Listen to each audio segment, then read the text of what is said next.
You brought him up a little bit ago, but let's talk about Greg Monroe a little bit.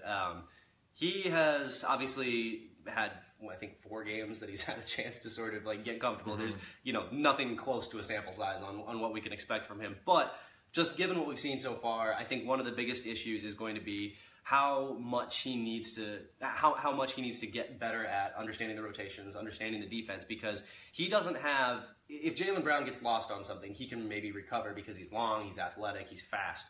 Greg Monroe is not fast. Greg Monroe ain't recovering. He's not recovering anything. So the Celtics need him, if he's going to be in the lineup, to not kill them. They need him to be very much on his game. They need him to understand what's about to happen. Are you concerned at all about whether he's gonna? Obviously, he's not going to be the make or break of the season.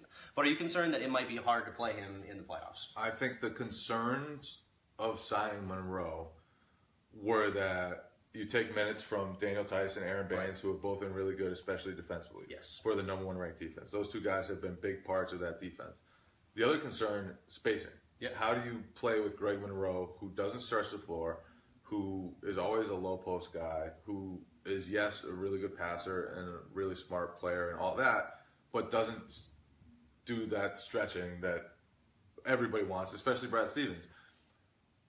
I think Monroe can have a role, and I think Monroe will punish people in the right matchups. Yeah. And I think he's a guy, if you have, you know, again, the right matchup, you can just feed him and feed him and feed him, and he'll kill guys. The Celtics have seen it against them in the past. But I think the first 4 games, and granted he's still getting involved in things, it kind of showed the difficulties of fitting in Greg Monroe on this roster. Stevens has tried 2 big lineups. He's tried Marcus Morris at the 3. He's tried a lot of things he didn't go to earlier. Right. And none of it has done anything to juice the offense. That when they do that, they're slower, they're less switchable, they're less versatile defensively. They can kill guys on the glass, but how much are you sacrificing to do that? So moving forward, I think Brad's biggest challenge, well, one of his biggest challenges will be deciding what to do with Aaron Baines, with Greg Monroe, and with Daniel Tice, because especially when you play the best teams, like I said, Marcus Morris is going to be in the starting lineup. Right. You're going to have those 3 guys off the bench. How do you maximize that? How do you go to that? Can you get away with 2 of those guys together? I haven't seen enough of it, but I don't think it's been too promising with the 2 bigs so far. I think it's just kind of clogged up the offense.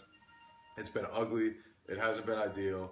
So they've got to figure that out, and we'll see. We'll see how that works, but I don't think it's been too promising the first 4 games. Like, it hasn't been an instant fit, at least. Definitely. You know, you said, like, you know, you mentioned that they're not as switchable, they're not as versatile. And when we talked before, when it was just a rumor whether or not they were going to pick up Monroe, that was your big concern. Like you said, this just isn't a Brad Stevens kind of player. Like, he doesn't fit well into Brad Stevens' system. I think that's bearing out. I mean, I think you brought it up. I think the best way to use him might be with, like, offensively, might be with Horford off the floor. Like, you might need to have guys all around him who can shoot, who can cut, because he is a good passer, and, you know, he can get into the post, and if you've got guys who can space the floor around him, presumably he can maybe take advantage of somebody down there. But defensively, he's just not a Brad Stevens player, especially just given his speed, given all the struggles that he's had on that end. Yeah, and it's weird because Stevens was asked about the spacing with the Greg Monroe lineups or the bigger lineups. Basically, Greg Monroe lineups the other day, and he said we've got to have 4 shooters on the floor. Yeah, it's like, how are you going to do that on the bench? You've got Terry Rozier and Marcus Smart, and Shemi Ojeleye is shooting like 20-something% from deep. So how are you going to surround him with enough spacing to make that work? We'll see. It's going to be a challenge for Brad, and that's why I think people leaning back on the Celtics always surge after the All-Star break thing might be a little misguided, because in the past I think the Celtics were always starting to make sense going into the All-Star break. It was like Brad had tinkered and Brad had experimented and Brad had figured some things out.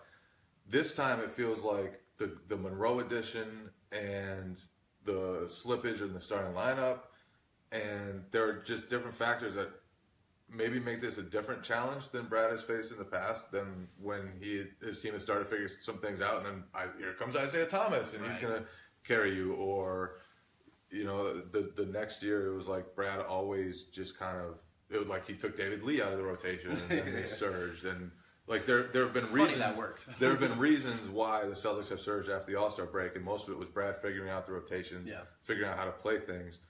And it seems like there's still more work to do from his end over the last 23 games of the season. So I don't know if it's wise to predict that the Celtics will have the same finish that they have the last few years under Brad Stevens.